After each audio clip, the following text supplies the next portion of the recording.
Greetings, good people. What's happening? My name is Dr. Clarence and welcome back to TSN Live. We will get to give you all the hottest and top trending topics. Broadcasting live and direct from Zimbabwe, Africa. So what has been happening today? Earlier on we saw the boss of Harare, Jacob Mafume, exposing Chivhayo's running mates, Mike the Milk Chimombe and Moses Mpofu, in another corruption scandal. It seems there is no stopping for these guys. They are everywhere. Their tentacles are everywhere. So what is the deal about and how much is involved here? So apparently Jacob Mafume didn't necessarily reveal how much is involved in this deal, right? But he mentioned that he was shocked to see these guys in that deal, supplying Harare City Council with street lights. So the guys went with the bag, they took the bag, they grabbed the bag. Now, Speaker of Parliament, Jacob Mudenda, has been under fire for gagging opposition members of Parliament. What issues or what subjects are these guys being prohibited to speak about in the Parliament of Zimbabwe? We're going to get into the full detail right about now, without wasting any time. In the meantime, before we proceed, make sure you click the like button and subscribe to TVCN Live if you have not yet already done so that you never miss any of our videos, because we make a whole heap of videos each and every day.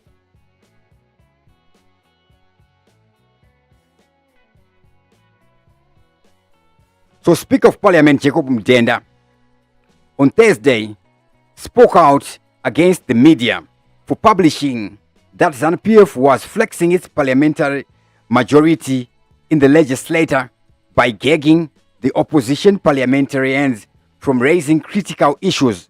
Last week, Triple C legislator Gladys Chivhayo was gagged from discussing the diplomatic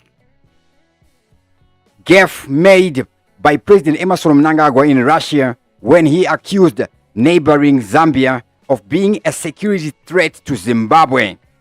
Then, on Tuesday, another member of parliament wanted the criminals surrounding President Emmerson Mnangagwa dealt with, but that discussion was shut down by Jacob Mudenda. Then, acting Speaker Tsitsi Gezi also blocked a debate in the National Assembly on opposition Triple C party activists who had been arrested on Sunday at the home of ex-Senator Jameson Timber in Avondale, Harare. Then Thursday, Jacob Mudenda blocked another opposition legislator from pushing for a lifestyle audit of controversial entrepreneur Chivhayo and his business partners Mike Chimombe and Moses Mpofu. Marondera Central MP, Member of Parliament, who Caston Mateo had sought to use the legislative powers to push for an audit on Chivhayo's wealth. You can say, Chivhayo's wealth, healthy, I see healthy. So, gag the MP. So, this is Marondera.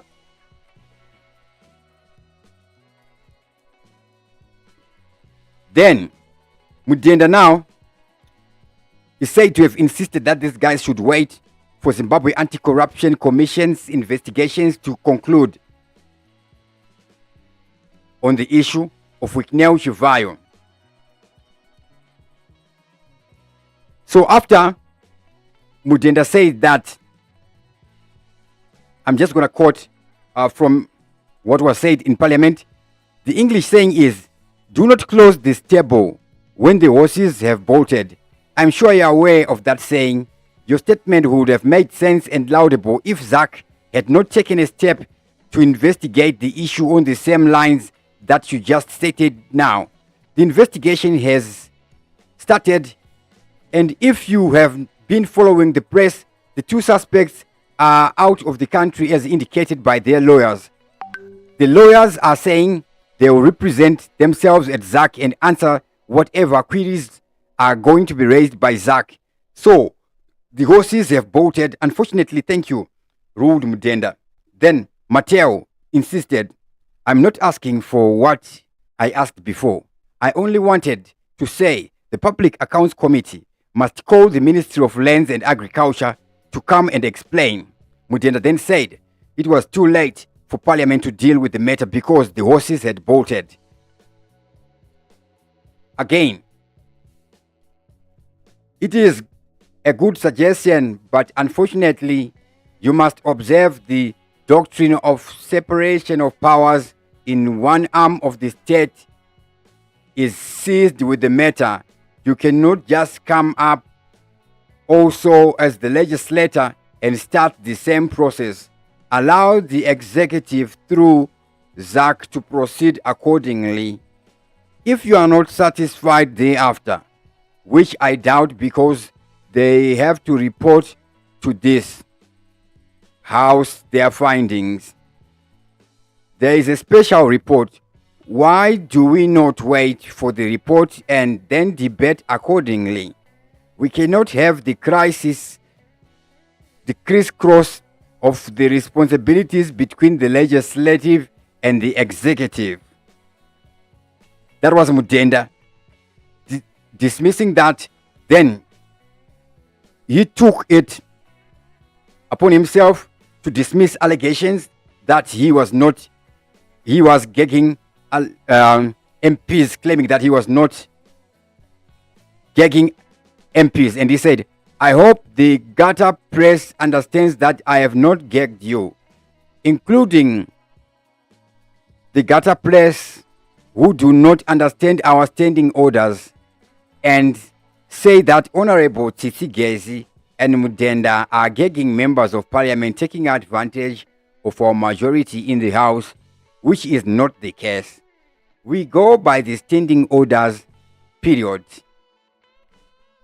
So this is what has been happening. So there was no discussion on the issue of Zimbabwe and Zambia Cold War. Also, the utterances of Zimbabwe President Emmerson Mnangagwa in Russia. Then Chivhayo Wealth Audit. Here, Mudenda cites that Zimbabwe Corruption Commission is investigating the case, is dealing with the case. So the two arms of state cannot be dealing with the same case at the same time, the legislative and the executive, because the Zimbabwe Anti-Corruption Commission falls under the president's office. Big up to Peter Zigambo. Say enough respect to Ernest Mupakairi. Big up to everybody who is watching us live right about now. Earlier on today,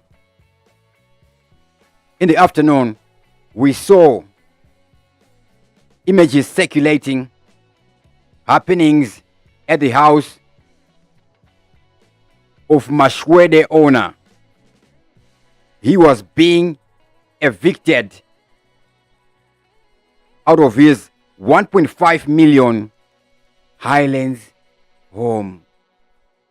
1.5 million Highlands home. So we're just going to go into a little bit of details into that case, what was happening here, what happened here.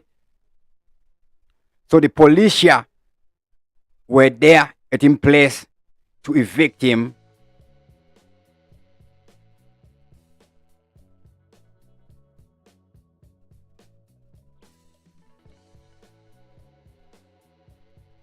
The owner of Mashwede is called Tendai Mashamanda.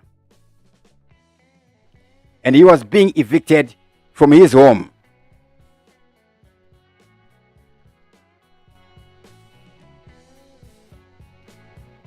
The Supreme Court of Zimbabwe ruled that the guy had acquired the property fraudulently while it was under attachment to Aichiwutsi for $230,000. Then he boosted its value through renovations, increasing it to more than $1.5 million. However, the High Court now, in November 2023, ruled that the sale was fraudulent and ordered Mashamanda to vacate the premises, to vacate the house. Imagine after putting all the investments into the house, the renovations, etc, etc. So it's a complicated case in that the house had already been attached by the judiciary upon sale. Now, big questions are, how did the guy manage to sell the house that was attached? How did Mashamanda then manage to get the title deeds of the house? If he does have the title deeds of the house, how then was he able to proceed with upgrading the property if he didn't have the title deeds? And is he the type of a person to buy a property that he doesn't get the title deeds to? Another question is, when a house is attached by the courts of Zimbabwe, do they need title deeds? They don't necessarily need title deeds because they are the courts. So maybe the seller knew this and proceeded to sell the house to this guy. Now we're seeing him being evicted. So it's very, very disturbing. Very, very disturbing. So after Mashamanda in November 2023 was ordered to vacate the premises, he appealed to the Supreme Court in an attempt to stay the eviction, but Justice Chinembiri Bunu dismissed the appeal, saying the applicant was unlawfully occupying the respondent's property. Now, Mashkwede believes that this judge and other judges are corrupt and compromised. Then he called for their resignation. He was calling for them resignation. Aiwa, really cruel, really corrupt. So they should just be evicted from office, or they should just resign. Enough respect to everybody who's watching us live right now. To those watching us live, you can write your comments on the top chat or in the super chat. That's how I can see your name, so I can give you my shout outs.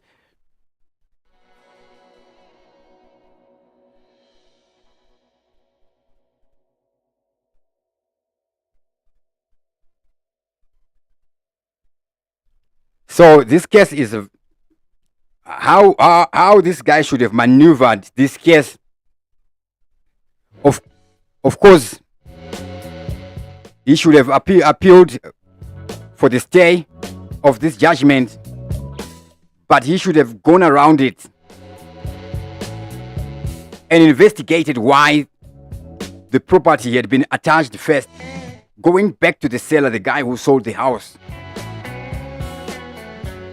Considering that the property now has more value.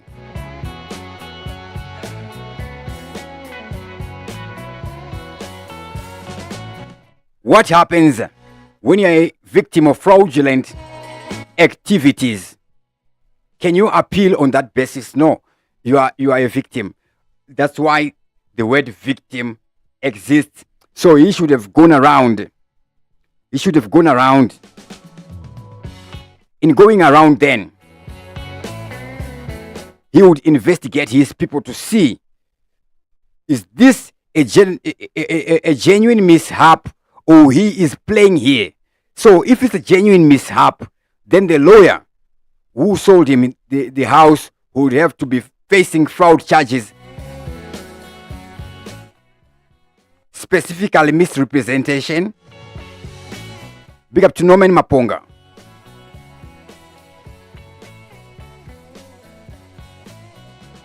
All right, so what did the judge say? The judge said the applicant had been in unlawful and malafide occupation of respondents' property for close to 5 years in circumstances where the law heavily weighed against him, as demonstrated elsewhere in this judgment. Bunu said, I therefore hold that his prospects of success on appeal are pretty dim indeed. The equities and balance of convenience favor the respondent, who in legal practice should ordinarily be in possession and occupation of its property. The applicant's conduct is unlawful, occupying the respondent's property in bad faith to his exclusion for a period spanning 5 years without its consent is manifestly unjust and unconscionable, considering that the applicant had dismally failed to discharge the onus of proving that he has any reasonable excuse for clinging onto the respondent's property without its consent. The application cannot succeed at his prospects of success on appeal and are bound to fail. So here, the judge actually gives this guy a tip. So I'm not going to go into depth with that. That's dismal of an application will meet the justice of the case without turning it on its head. In final analysis, I hold that the applicant has failed to meet the requirements for the test for stay of execution set out in the Cohen case and other related precedents supra. Mashamanda has written several letters demanding the resignation of Deputy Chief Justice Elizabeth Gwaunza and Supreme Court judges Antonia Guwawa and Bunu, raising corruption allegations and claiming violations of the Judicial Service Code of Ethics, Regulation 212. The case has hogged public attention due to the substantial value of the property. Now, reading this judgment on the appeal, this guy didn't have good legal representation on his case. He was bound to fail. He was bound to lose. This is an appeal. This is an appeal of an eviction. This is an appeal of an eviction we are talking about here. He wanted to the stay of that eviction. This is the appeal that was made. So, as it seems, there is no other court application to do with this case that was made by Mashkwede here. So obviously, why was this court session held? It was an appeal. Why this one is an appeal? All right. So this is a judgment on the appeal. So this is from the sheriff of Zimbabwe, 21 June 2024, Gil Gordon and Gerans Beverly Court, 100 Nelson Mandela Avenue. So they issued this to Barriad Investments Private Limited, Tendai Mashamanda. We acknowledge receipt of your letter dated 19 June 2024 and have noted its contents. We advise that we are going to carry out the eviction on 25 June 2024. E. Matema Dombo, Mr. Head of Sheriff Services. So then we saw a ZRP Zimbabwe Republic Police car here at the place Highlands police car. So this is the place showing on the screen right about there. I'm just going to zoom into the aerial view of the place. So this is a very, very spacious place. This is big land actually. That is the aerial view of the house, right? So when you are already staying at the place and then the news of eviction comes, naturally you get under mental pressure. How will you deal with the case? You can spend 5 years dealing with the case, dealing with the single aspect that you don't want to be evicted. Then you concentrate on not being evicted and then ignore concentrating on the fact that you were defrauded of your money. So now he has to face that case. So I think I'm just going to finish it here to avoid giving some tips. Now, remember, Jameson Timber, still inside lockup, still in a lockup, still in a remand prison. So, earlier on, it has been claimed, there were claims that a lady was brutalized by the Zimbabwe police and lost her child. So actually what happened is this. One of the arrestees just happened to lose a child. Mwana wake afa ari kumba, iye akasungwa ari mukati, right? And mwana afa, so the lady is not identified kuti ndiani.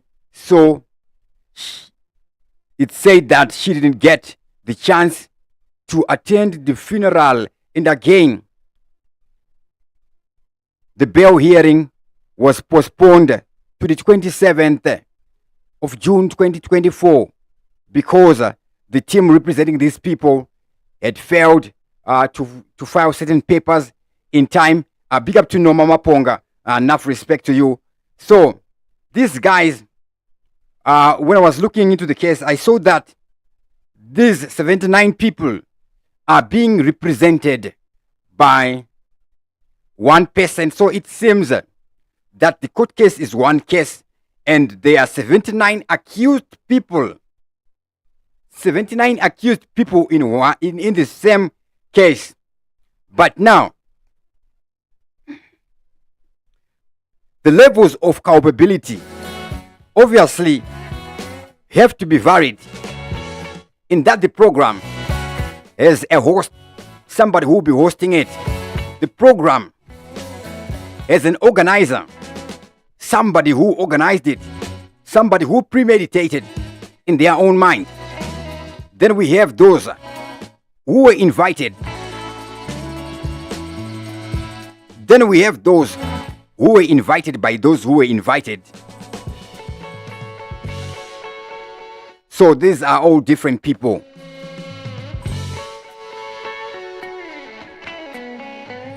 So it being one case, and when we were hearing the news of this case, was Jameson Timber and the 80, Jameson Timber and the 80.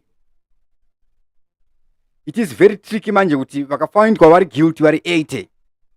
Nemumwe munhu wangu batwa ari crossfire aitwa guilty by association. Anobva atopinda in hell. Right? So maybe it is for that, maybe it's for the bail application. But again, each different person and a different circumstances dake. Vamwe vanogona kunge vaine criminal records. Vamwe vanogona kunge vaine history yekuti akambotiza mujeri saka is a flight risk. So that becomes very tricky. So we saw a lot of solidarity. These guys, we saw a lot of solidarity at their court session where we're seeing a lot of politicians making speak there, gaining attention and dragging attentions to this case and to themselves also. So there's been massive support in this case, and it is a good move. If only we see things like such happening in Zimbabwe, where we're seeing citizens in solidarity for something, that would be very, very good. Enough respect to everybody who was watching us live right about now. Peter, Gambo, Ernest Mpakairi, Noma Maponga, everybody. Dr. Clarence is the name. TV7 Live is the channel.